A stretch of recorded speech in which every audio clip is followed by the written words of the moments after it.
The views and opinions expressed in this program are those of the individuals involved and do not necessarily reflect the official policy or position of Radyo Agri 90.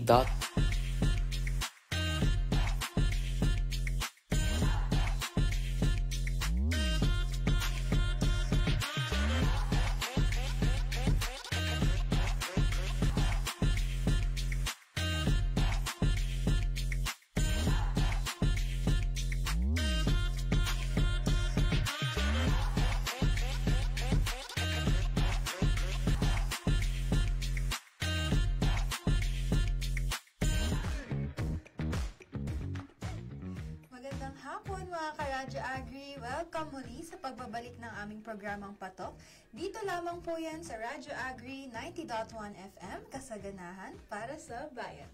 Ang programang ito ang nagbibigay ng bagong kaalaman tungkol sa mga usapang patok o trending here in the Philippines or internationally. Ako po si Colleen, ang inyong ang host sa programang Patok. Ayan, bago po tayo, siyempre, magandang hapon po sa mga ka-Radyo Agri natin na nakikinig on-air and online via our Facebook page, Radyo Agri 90.1 FM. And before I start my program, I would like to greet a good afternoon po sa aming Director 4, Sir Junicio G. Alvindia, our Director 3, Sir Joel V. Dator, to our Applied Communication Division Chief, Sir Elijah Z. Davalos, to the Section Head of STIPS, Sir Jet Malik G. Subaba, to the Section Head of STIDS, Ma'am Bes G. S. Magararu, and to the rest of our Division Chiefs and hardworking employees sa amin pong ahensya, our guards on duty, to our drivers, especially po sa mga nakabiyahe ngayon na nakikinig sa amin. Safe travels po sa inyo. And of course, to our listeners on air and online, Ma'am Isis, Sir Ambo, and Dr. Love, good afternoon po.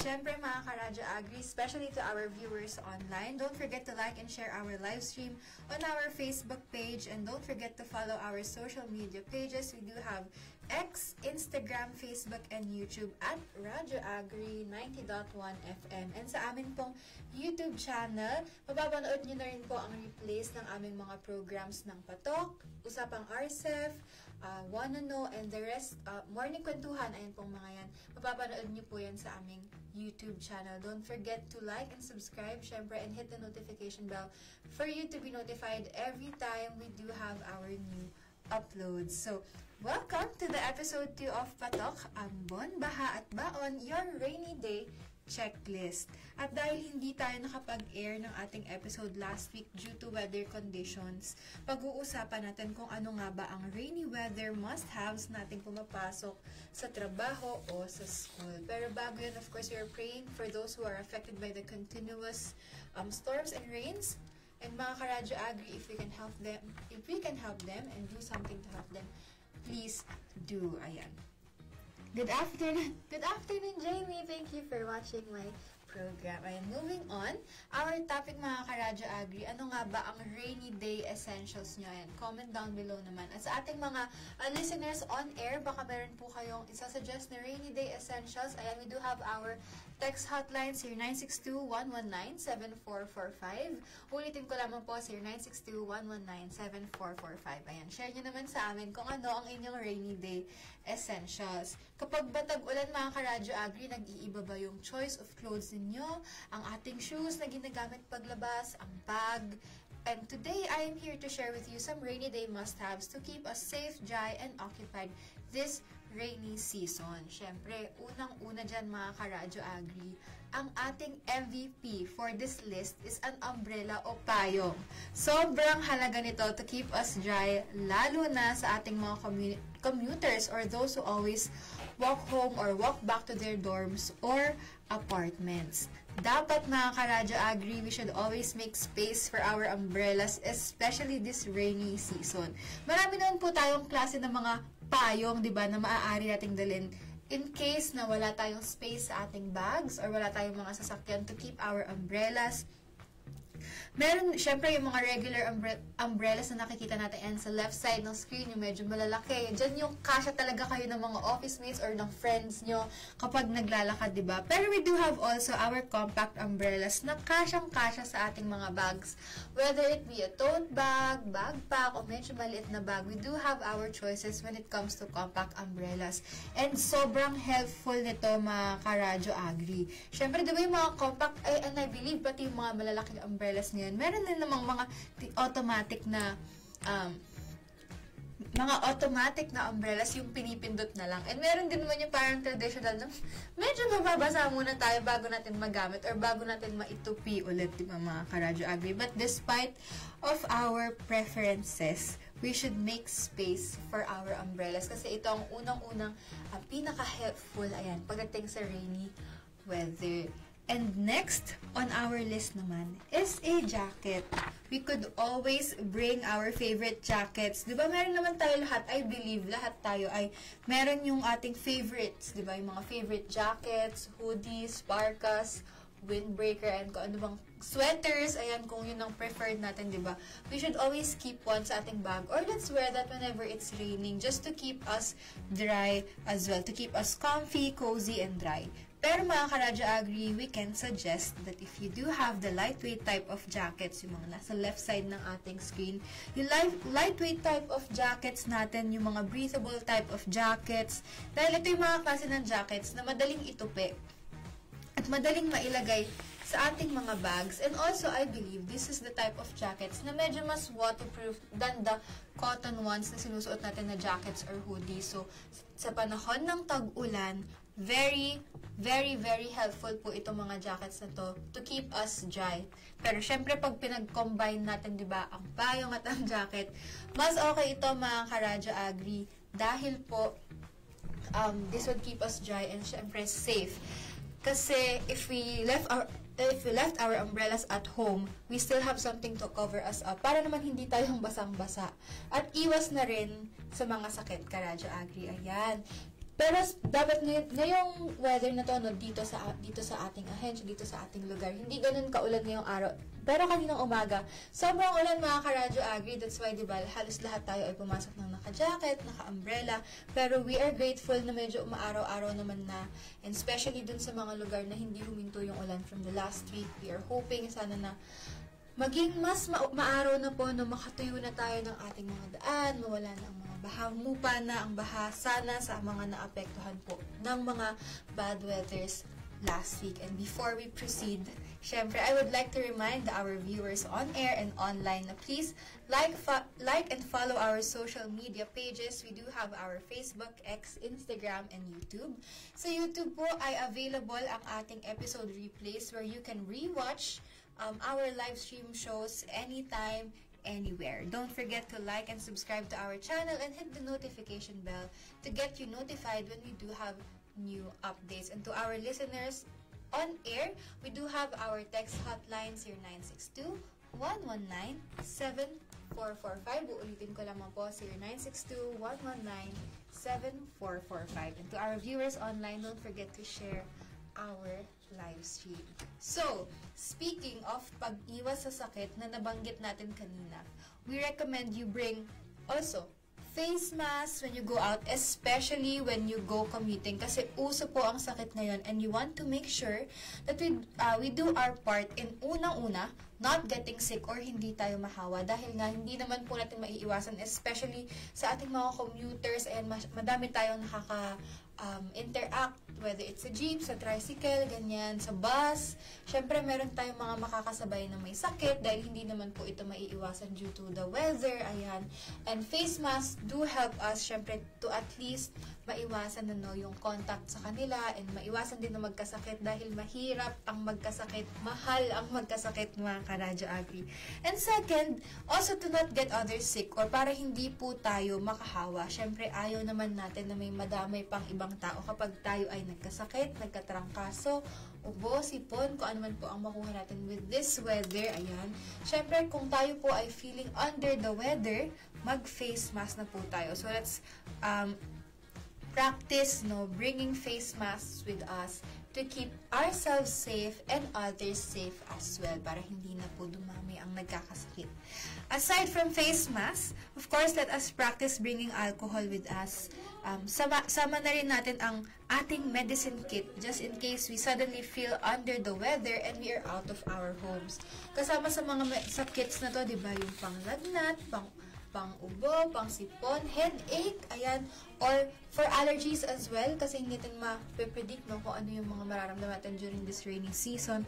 So, let us practice bringing a small medicine kit, kung saan, kasi minsan, pag tayo ay biglang sumama ang pakiramdam, wala tayo sa ating mga bahay, nakabiyahe tayo, nasa school or nasa office man po tayo, maganda na yung prepared tayo at meron tayong matitake immediately to make us feel a little bit better. And also, if you can keep a mini first aid kit that has band-aids, antiseptic wipes, and a few pain relievers, dahil pag tag-ulan po, madulas po ang ating mga dinadaanan. Although we are cautious, slippery floors or roads are inevitable. Kaya naman, in case of accidents, maganda na po na tayo ay handa. Kasi syempre, kapag umuulan, minsan medyo mataas yung tubig dun sa ating dinadaanan, hindi natin alam na maaari pala tayong madulas, masugatan, ayan. At least we do have first aid kit for ourselves and also sa mga kasama din po natin na maaaring maaksidente.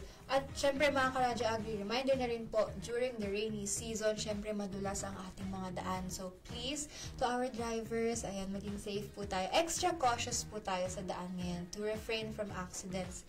Dahil nga po tag-ulan, madulas ang ating mga dinadaanan. Ayan.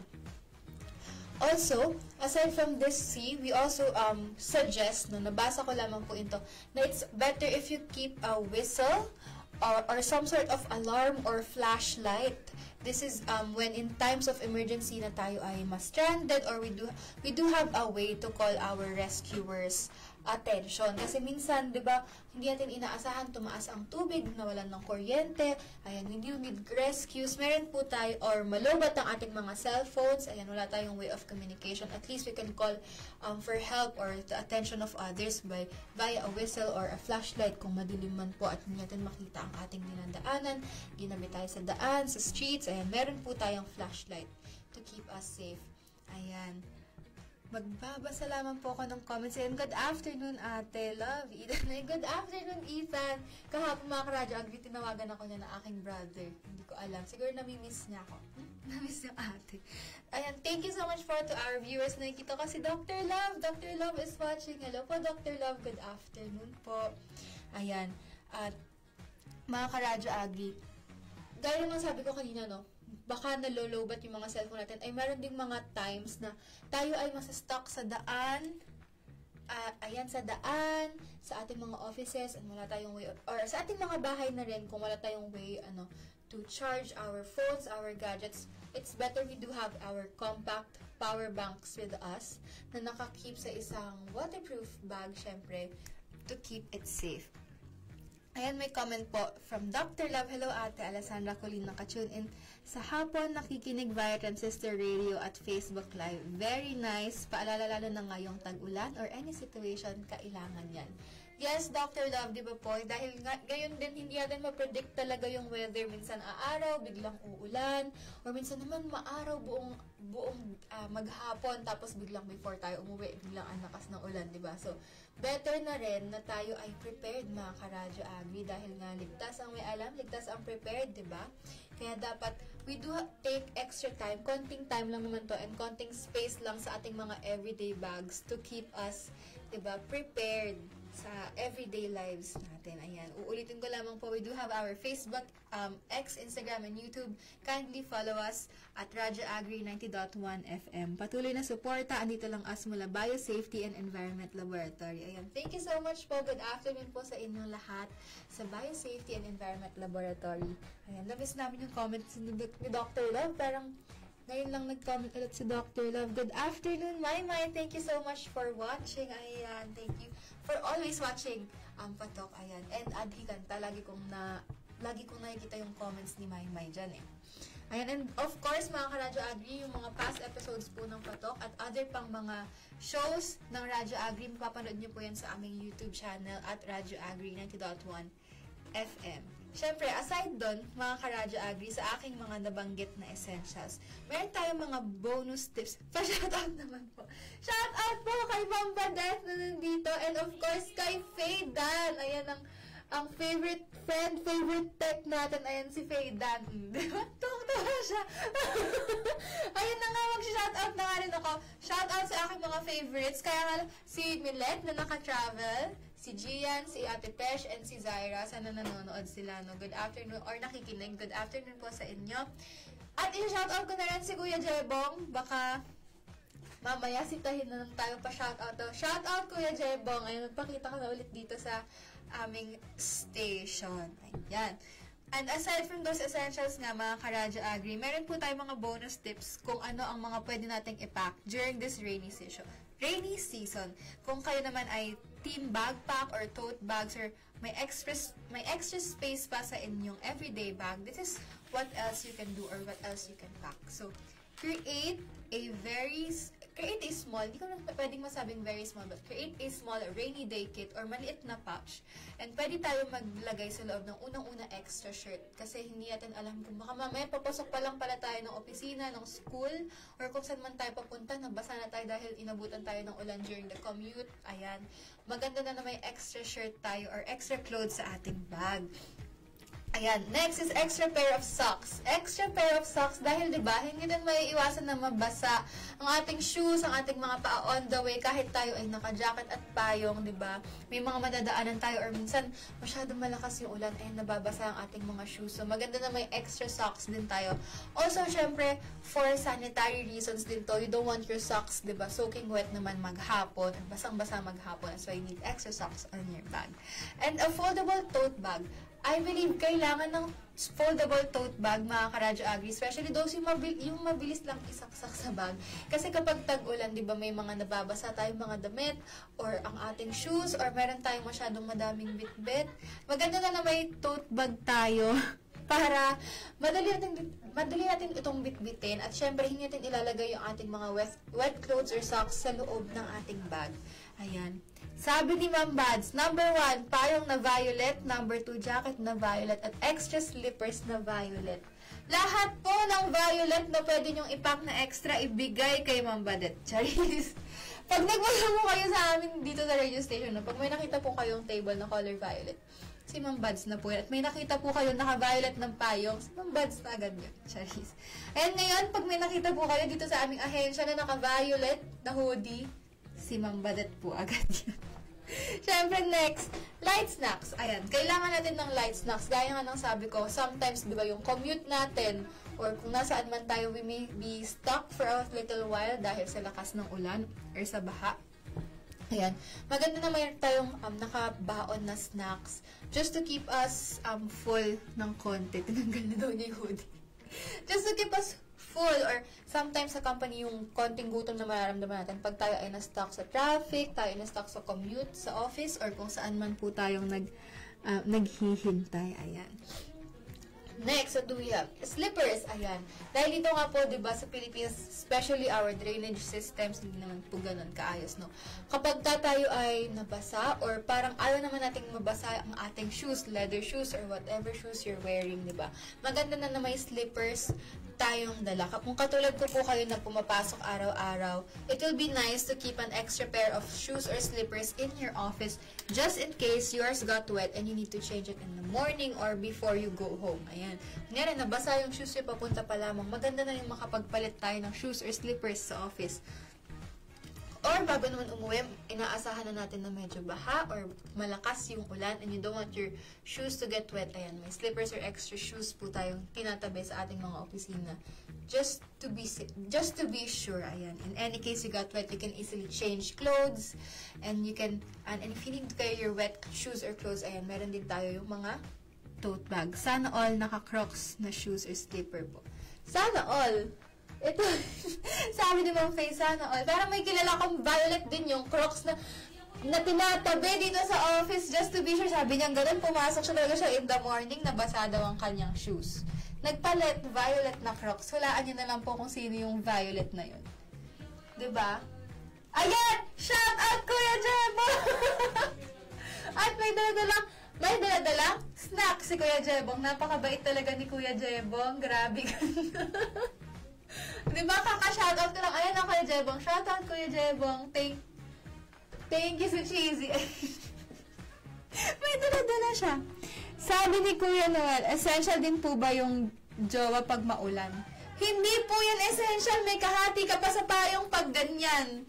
Mas maganda na yung mag-isa ka na lang sa payong, hindi ka pa mababasa, diba? Tigil-tigilan niyo yung mga ganyan-ganyan. Kuya Noel, pa-shoutout daw po kay Boss Dos. Shoutout, Boss Dos!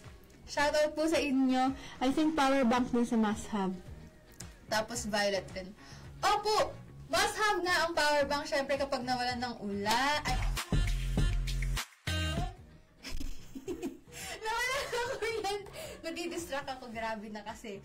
Nawalan ng kuryente, na-stuck tayo sa traffic, hindi tayo makauwi, we need to charge our phones. Ayan, meron tayong power banks na color violet, sabi ni Ma'am Bads. Kailangan violet din. Ayan. Ayan mga ka-Radyo Agri, baka may maiko-comment pa kayo ng mga essentials nyo. Bukod po sa jowa, hindi po essential ang jowa kapag maulan mga ka-Radyo Agri. Grabe na kayo. Ayan. And for that, syempre, remind ko lamang po ulit na like and share our Facebook Live at Radyo Agri 90.1 FM.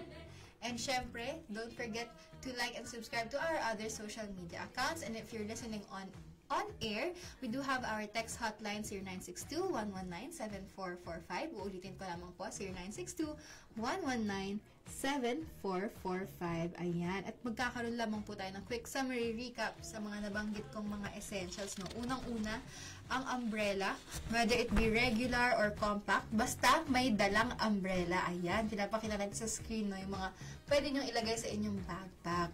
Next is a lightweight jacket para sa biglaang buhos ng ulan at protection din kung wala po tayong payong na dala. Next is a face mask. Iwas sakit, iwas hawa, lalo na po sa mga crowded na lugar. Next is an alcohol para malinis na kamay kahit saan, especially if you're commuting. Marami po kayo nakakasalamuha. Ayan, on the daily basis, alcohol is a must-have. Next is a mini first aid kit. Maaari itong may laman na band-aid, wipes, pain reliever. Kasi diba, we are better safe than sorry. Next is a whistle or a flashlight. These are emergency tools kung ma-stranded man or may emergency situation. You can easily call for help. Kung walang signal, walang cellphone. Ayan, very useful po ang whistle. And for flashlight naman, kung tayo ay gagabihin, madilim ang ating dadaanan or medyo malalim ang ating mga pupuntahan. Ayan, we have our flashlight para naman po at least safe pa rin tayo naglalakad. Iwas aksidente din po ang flashlight. Next is an extra shirt inside your compact pouch, diba? Your extra shirt and socks para komportable ka ulit kung ikaw man ay nabasa. Ayan. For sanitary reasons na rin to mga ka-Radyo Agri. Next is a foldable tote bag. Pwedeng paglagyan ng wet clothes or mga emergency na gamit. Ayan.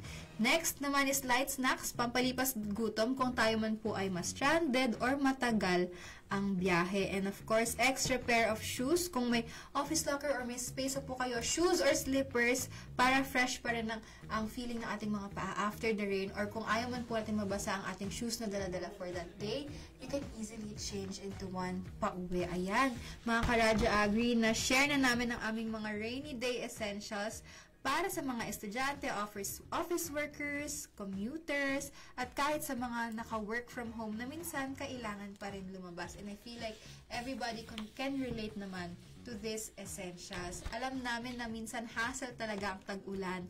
Nakakabasa, minsan nakakatamad, minsan pa nga delikado. Actually, delikado talaga siya. Pero gaya nga ng sabi natin sa simula, mainam ang may alam at mas mainam kung may dala tayong baon. Hindi natin kayang kontrolin ng panahon, pero kaya nating ihanda ang sarili natin para sa ulan. Ayan. Hindi lang ito tungkol sa pagiging dry o comfortable, kundi tungkol din to sa pagiging ligtas, healthy, at alerto. Kaya mga ka-Radyo Agri, huwag natin kalimutan na maglaan ng kaunting space sa ating mga bag para sa mga bagay na pwedeng makasave ng araw natin kapag umulan. Imagine mo yun, no, nabasa ka sa daan tapos wala kang extra socks, o kaya nadulas ka tapos wala kang band-aid. Diba? Medyo hassle siya, kaya ngayon pa lang maging ready na po tayo mga Karadyo Agri. And as much as we shared is essentials, tandaan din natin na ang pagiging alerto at concern sa kapwa ay isa rin sa pinaka-importanting dala-dala natin ngayon tag-ulan. Let's continue to check on others, be responsible, at kung may kaya tayong tumulong, go lang mga Karadyo Agri. Minsan, extra umbrella lang sa bag mo or extra shirt sa bag mo, pwede mo nang ma-share sa iyong stranded na kaibigan or mga nabasa mong kaibigan or office mates. Ayan, rainy days don't have to be gloomy. Minsan pa nga masaya yan kapag tayo ay handa, komportable at ligtas. Sa mga Karadyo Agri, kung saan man po kayo pupunta, school, office, palengke o simpleng lakad lang, ihanda na ang inyong mga rainy day kit at samahan niyo po ulit kami sa ating susunod na kwentuhan. Again, mga Karadyo Agri, before we do end, maraming salamat po for joining me today. Kung mayroon man po kayong hobbies and topics na gusto nyong mapag-usapan on our show, just comment down below kung meron po kayong gustong may friend na may hobbies or interesting hobbies, no? Contact us and i-guess po namin sila sa aming show. Just comment down below or message us on our social media pages. We do have Facebook, X, Instagram, and YouTube at Radyo Agri 90.1 FM. And of course, sa ating YouTube channel po, mapapanood niyo po ang replays ng aming mga past live stream shows dito po sa Facebook. Nasa YouTube po yan lahat, naka-playlist po. Whatever show you wanna watch, kung ano po ang inyong preference. Ayan. Muli. At syempre, sa ating mga listeners on air po pala, we do have our text hotline, 0962-119-7445. Uulitin ko lamang po, 0962-119-7445. Muli ako po si Colleen. At ito ang Patok Usapang Trendy. Dito lamang po yan sa Radyo Agri 90.1 FM. Kasaganahan para sa bayan.